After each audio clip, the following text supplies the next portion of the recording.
छात्रों, आज सुबह आपका कक्षा 9वीं विज्ञान का अर्धवार्षिक परीक्षा का पेपर हो गया है और मेरे बच्चों, हम आशा करते हैं कि आपका पेपर बहुत अच्छा गया होगा। मेरे बच्चों, हमारे जो स्टूडेंट होते हैं एमपी में टॉप 10 में भी अपनी जगह बनाते हैं। यदि आपको अच्छी रैंक प्राप्त करना है तो आप चैनल को सब्सक्राइब जरूर करें।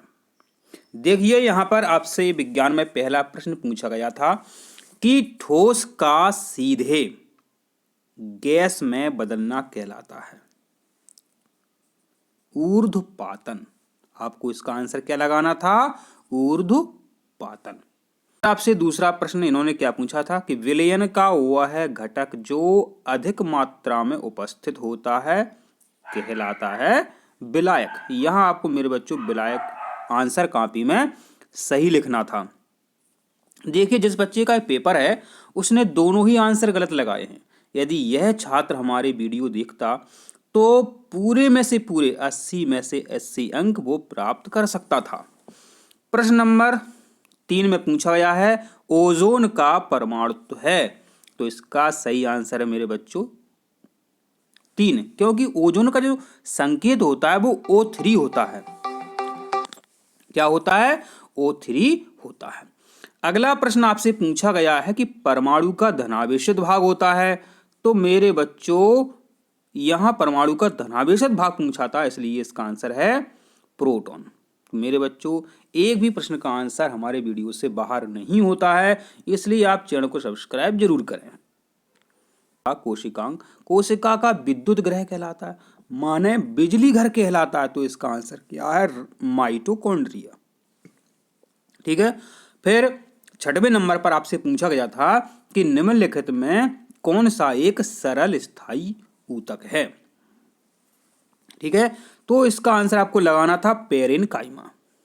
इस प्रकार से आपसे शुरुआत में जो विकल्प प्रश्न पूछे गए थे उनका आंसर यह है, और यह वार्षिक परीक्षा की दृष्टि से इंपॉर्टेंट है, तो इन्हें आप रट लो, याद कर लो। प्रिय छात्रों, देखिए, अब आपसे पूछा गया था कि वह तापमान जिस पर द्रव वाष्प में बदलता है कहलाता है क्वथनांक बिंदु या कहलाता है उबाल बिंदु। जो भी आपको यहाँ लिखना है लिख सकते थे। रिक्त स्थान 2 में क्या भरना था? मिश्रण के घटकों को वाष्पीकरण और संघनन द्वारा अलग करने की प्रक्रिया को कहा जाता है आशुवन। यहाँ आपको क्या लिखना था? आशुवन। रिक्त स्थान 3 में क्या पूछा गया? किसी भी पदार्थ की 1 मोल में कण होते हैं, तो यह आपको लिखना था 6.022 × 10⁻23 कण होते हैं। फिर चौथे रिक्त स्थान में क्या भरना है? देखिए, किसी तत्व का सबसे छोटा कण जो रासायनिक अभिक्रिया में भाग लेता है परमाणु कहलाता है। 5वें में देखते हैं, कोशिका के अंदर स्थित जेली जैसा द्रव जिसमें कोशिकांग तैरते हैं कहते हैं साइटोप्लाज्म। क्या कहते हैं? साइटोप्लाज्म।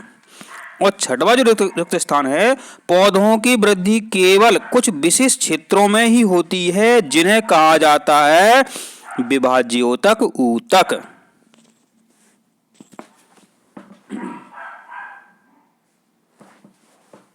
फिर देखिए, आपसे सही जोड़ी मिलाई पूछी गई थी। एक समान गति, तो एक समान गति क्या होती है? समान गति, तो इसके सामने आपको समान गति लिखना था। बल की इकाई क्या होती है?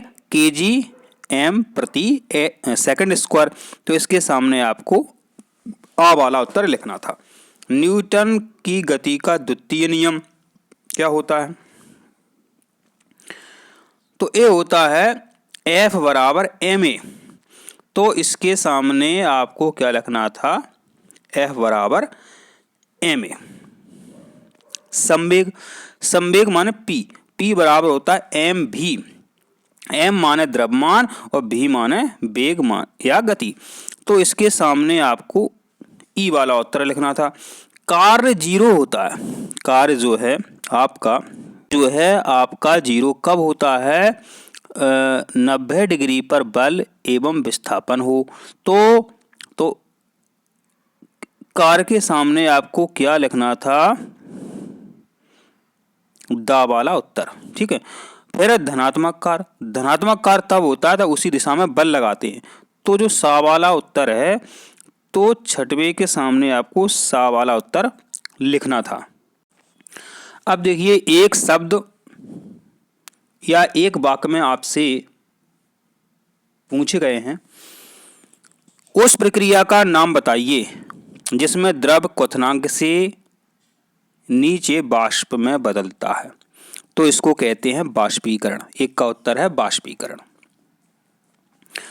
ठीक है, तो इसका उत्तर क्या है, बाष्पीकरण। दो अमिश्रणीय द्रवों को अलग करने की विधि का नाम लिखिए। है पृथक्करण कीप या विभाजक कीप विधि। ठीक है, पृथक्करण कीप विधि या विभाजक कीप विधि। फिर तीसरा जो आपका एक शब्द में उत्तर आपको देना था, न्यूट्रॉन का आवेश। तो न्यूट्रॉन का आवेश और द्रव्यमान कितना होता है, तो न्यूट्रॉन का आवेश 0 और द्रव्यमान 1 AMU। ठीक है, तो न्यूट्रॉन का आवेश 0 और द्रव्यमान 1 AMU। ठीक है, चौथा एक वाक्य में क्या लिखना था, प्रोटॉन का आवेश। तो प्रोटॉन का आवेश होता है +1 और द्रव्यमान होता है 1 AMU। पांचवा, प्रकाश संश्लेषण के लिए उत्तरदायी पौधे ऊतक का नाम लिखिए।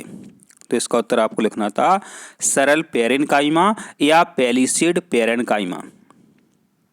छठवा देखते हैं, पौधों में स्थायी ऊतकों के 2 प्रकार कौन से हैं। इसका उत्तर है सरल और जटिल ऊतक। सरल और जटिल ऊतक।